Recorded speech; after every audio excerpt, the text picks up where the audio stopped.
Hello viewers and welcome back to another episode of law Chakra, जहां हम आपको बताएंगे कि कैसे एक बार फिर supreme court bench of justice Suryakant and Joymalya Bagchi ने बिहार एसआईआर से जुड़ी पिटिशंस की सुनवाई की है और एक बार वापस से इस केस में एक बड़ा ऑर्डर पास किया है जो पिटिशनर्स के साथ साथ ईसीआई के लिए भी काफी शॉकिंग हो चुका है। तो क्या है ये बड़ा ऑर्डर, चलिए इस वीडियो में देखते हैं। अब हमने देखा है कि पिटिशनर्स की तरफ से सीनियर एडवोकेट्स अभिषेक मनु सिंघवी, कपिल सिब्बल और प्रशांत भूषण मौजूद थे और आज की हियरिंग में सुप्रीम कोर्ट ने नोट किया कि ऑल्दो 1.6 लाख BLAs वेरीफाई कर सकते हैं 16 लाख नेम्स एक ही दिन में, बट अभी भी जाकर सिर्फ 2 ऑब्जेक्शंस ही फाइल हुए हैं जो सुप्रीम कोर्ट के लिए काफी शॉकिंग था। तो to ensure fairness, voters may file claims themselves and all 12 recognized parties must direct their BLAs to actively submit objections online or offline with required document। तो viewers, जैसा कि आपको ध्यान होगा, पिछली हियरिंग में सुप्रीम कोर्ट बेंच ने देखा था कि ग्राउंड लेवल रियलिटी काफी डिफरेंट थी। BLAs जो पॉलिटिकल पार्टीज के रिप्रेजेंटेटिव्स होते हैं उनमें और जो आम जनता है उसके बीच कोई लिंकअप नहीं है, उनके बीच इतनी कनेक्शन बीच में कुछ नहीं है, मिसिंग है। ना BLAs वोटर्स की हेल्प कर रहे हैं ऑब्जेक्शंस या क्लेम्स रेज करने में, ना ही उन्हें सपोर्ट कर रहे हैं। इस वजह से लास्ट हियरिंग में सुप्रीम कोर्ट ने ECI को ऑर्डर्स देने के साथ साथ पॉलिटिकल पार्टीज के इन BLAs को भी बहुत फटकार लगाई थी, बट ऑर्डर्स के बावजूद उन्हें आज रियलाइज हुआ कि ये BLAs ने अपना काम ढंग से नहीं किया है, तो वो काफी गुस्से में भी दिखे थे। अब जिसके बाद फर्दर इस केस के जो लीड पिटिशनर ADR की तरफ से मौजूद है एडवोकेट प्रशांत भूषण, उन्होंने अपने आर्ग्यूमेंट्स रखना शुरू किया। उन्होंने पॉइंट आउट किया कि सेवरल इश्यूज है। पहला ये कि एप्लीकेशन जो सैटरडे को फाइल हुए हैं वो लिस्ट नहीं हो पाए। दूसरा ये कि एक्सटेंशन ऑफ टाइम का इशू है, publicity of orders and informing electors. Third is that entries shouldn't be deleted if a voter has आधार।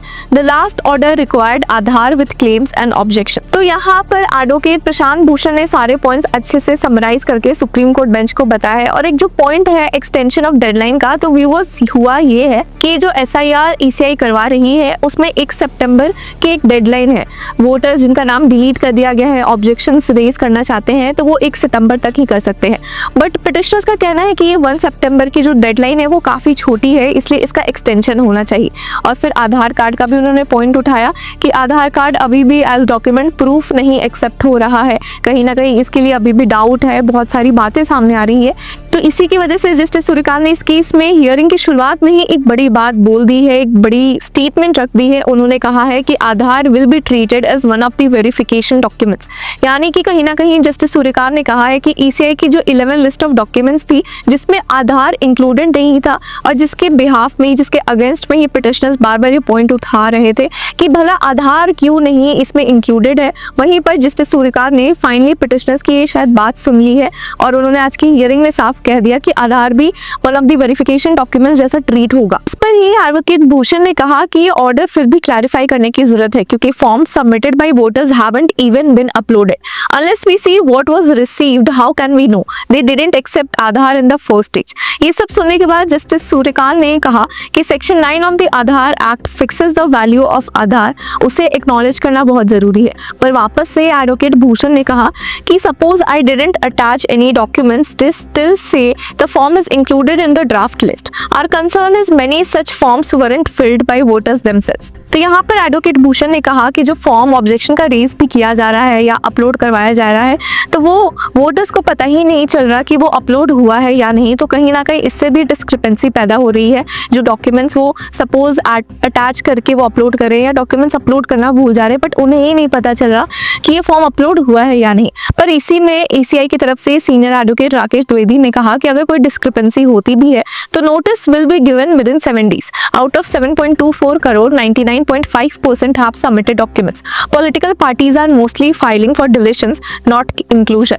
तो यहीं पर अब एडवोकेट भूषण ने कहा कि they are not even following their own manual। तो यहाँ पर एडवोकेट भूषण ने ECI पर एक टारगेट रखा है कि उन्होंने खुद के ही रूल्स को, मैनुअल्स को कम्प्लीटली डिसरिगार्ड कर दिया है और वो बिहार में SIR करवा रहे हैं। तो यहाँ पर एक बड़ा आर्ग्यूमेंट, बड़ी बात बोली गई है, सामने रखी गई है। जिसके बाद सीनियर एडवोकेट द्विवेदी ने वापस से कहा कि सब ने ही डॉक्यूमेंट सबमिट कर दिए हैं और उन्हें समझ ही नहीं आ रहा कि ये आखिर जो पिटिशनर्स है किसके बिहाफ पे आर्ग्यू कर रहे हैं। यहाँ पर जस्टिस सूर्यकांत ने कहा कि if you verify 1000 voters and find 100 discrepancies will you wait till 25 September to disclose. तो ईसीआई की तरफ से कहा गया कि नहीं, ये 7 दिनों के अंदर ही बता दिया जाएगा और ये ऑनगोइंग प्रोसेस है। जिसके साथ उन्होंने फर्दर कहा कि अभी तक इस केस में जो भी क्लेम्स या ऑब्जेक्शंस रेज हुए हैं आरजेडी की तरफ से हुए हैं, 10 क्लेम्स रेज हुए हैं और इसमें से कोई भी एक्सक्लूड नहीं किया गया है। सीपीआईएम की तरफ से 103 इंक्लूजन के ऑब्जेक्शंस रेज हुए और 15 डिलीशन के, पर जो सारे सबमिशन है वो डिलीशन के हुए हैं, यानी कि पॉलिटिकल पार्टीज कहीं ना कहीं ये बता रही है कि लोगों के नाम गलत तरीके से निकलवाए गए हैं। अब इस पर जस्टिस सूर्यकांत ने कहा कि अब ये डिलीशंस किस ग्राउंड पे हुए हैं, तो सीनियर एडवोकेट द्विवेदी ने समझाया कि mostly because voters are dead, their names appear elsewhere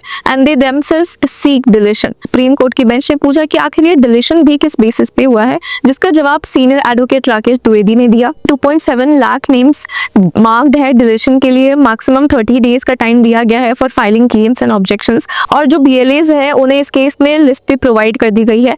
उन्होंने ये भी क्लैरिफाई किया कि फाइलिंग क्लेम्स, ऑब्जेक्शंस और corrections is not barred after September 1, they will be considered even after the draft and all additions and deletions will be incorporated into the final rule। तो यहाँ पर ECI की तरफ से senior advocate Dwivedi ने एक बड़ी बात कही, कहा कि जो 1 सितंबर का डेडलाइन है वो फिक्स डेडलाइन नहीं है, उसके बाद के भी क्लेम्स को एंटरटेन किया जाएगा। जिसके साथ उन्होंने कहा कि क्लेम्स सितंबर 30 तक भी फाइल हो सकते हैं और जो इलेक्टोरल रोल आएगा वो कंप्लीट इंक्लूजन एक्सक्लूजन सब मिलाकर होगा।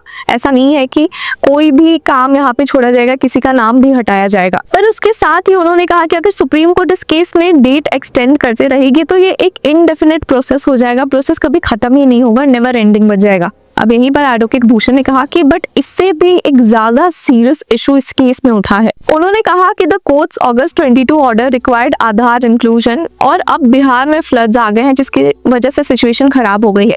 बिगर कंसर्न ये भी है कि ईसीआई की तरफ से लैक ऑफ ट्रांसपेरेंसी देखने को मिली है, वो खुद के मैनुअल नहीं फॉलो कर रहे और अगर कोई पर्सन अपना फॉर्म अपलोड भी करता है तो वो खुद ही वेरीफाई नहीं कर पाता। अब यहाँ पर उन्होंने कहा फर्दर कि they'll finish everything on September 30 and publish on October 1. Objections are in a standard format. They are asking everyone left out to file Form 6, which requires declaring their names weren't even in earlier routes. अब इस पर justice Suryakant ने कहा कि what troubles us is that despite our directions, only 100 to 120 names are being filed.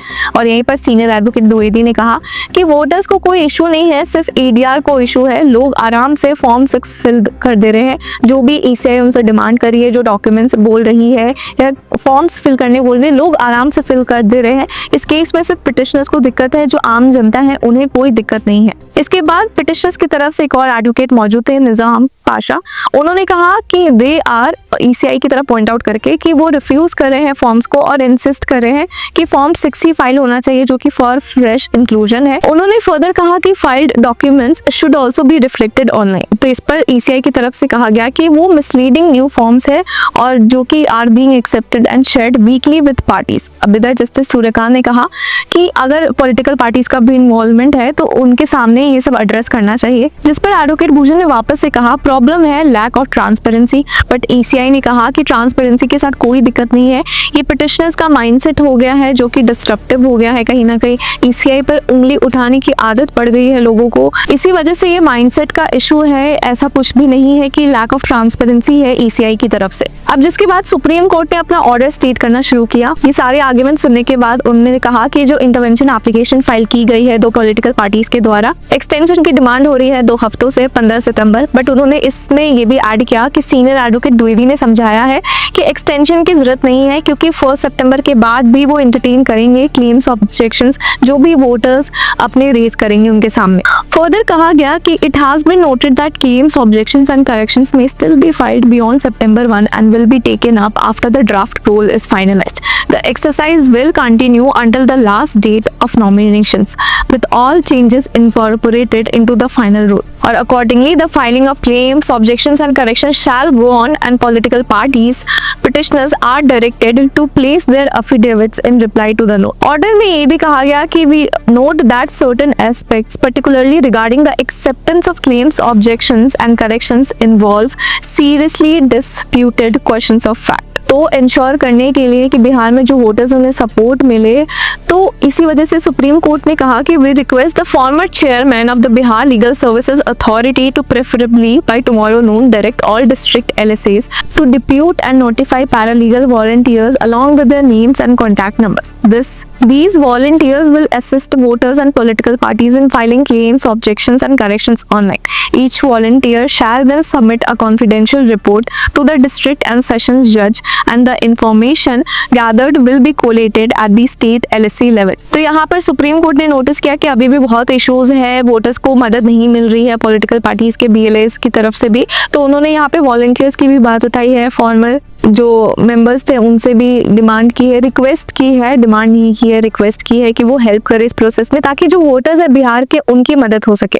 अब petitioners की तरफ से सीनियर एडवोकेट गोपाल शंकर नारायण ने एक इंपॉर्टेंट सवाल वापस से उठाया कि सुप्रीम कोर्ट ने अर्लियर कहा था कि जो आधार है वो 65 लाख केसेस तक लिमिटेड है। We submit that Aadhaar should be considered for all those receiving notices, not just the 65 lakh. तो इस पर जस्टिस सूर्यकांत ने कहा कि अगर आधार 65 लाख लोगों के बियॉन्ड नहीं एक्सेप्ट होता है तो कोर्ट इस मामले में जरूर इंटरवीन करेगी और the matter will be taken up again on September 8। तो यहाँ पर सुप्रीम कोर्ट ने एक बड़ी बात कह दी है। पहले उन्होंने कहा था कि जिन लोगों का नाम डिलीट हो गया है 65 लाख पीपल का वोटर लिस्ट से, इलेक्टोरल रोल से, तो वो अपना नाम इसमें वापस ऐड करवा सकते हैं आधार के थ्रू। बट अब जस्टिस सूर्यकांत ने, सुप्रीम कोर्ट की बेंच ने कहा है कि आधार एज अ वेरीफाइबल डॉक्यूमेंट ही हो गया है तो वो एक्सेप्ट होना ही चाहिए। और इसी के साथ उन्होंने पिटिशनर्स को कहा कि वो एग्जाम्पल्स लेकर रेडी रहे कि किनका नाम नहीं ऐड हुआ है जो 65 लाख पीपल के अलावा है और जिनका आधार देने पर भी वो एक्सेप्ट नहीं किया गया है ECI द्वारा। तो आज की हियरिंग का बड़ा ऑर्डर ये था, सुप्रीम कोर्ट ने एक बड़ी क्लैरिफिकेशन दी है। कहीं ना कहीं उन्होंने कहा है कि आधार कार्ड अब सारे लोगों के लिए एप्लीकेबल है। अब वो 65 लाख पीपल हो जिनका नाम डिलीट हो गया है, जिनका नाम ऐड नहीं हुआ है, सबके लिए ही एप्लीकेबल हो गया है। और ECI पर अभी बहुत काम भी है, प्रेशर भी है कहीं ना कहीं। तो आज की हियरिंग काफ़ी इंटेंस रही है जैसा कि हम देख सकते हैं व्यूवर्स। तो आपकी क्या राय है हमें कमेंट सेक्शन में ज़रूर बताएं और इस केस में और क्या लेटेस्ट अपडेट्स आ सकते हैं उससे जुड़े रहने के लिए कीप फॉलोइंग लॉ चक्रा।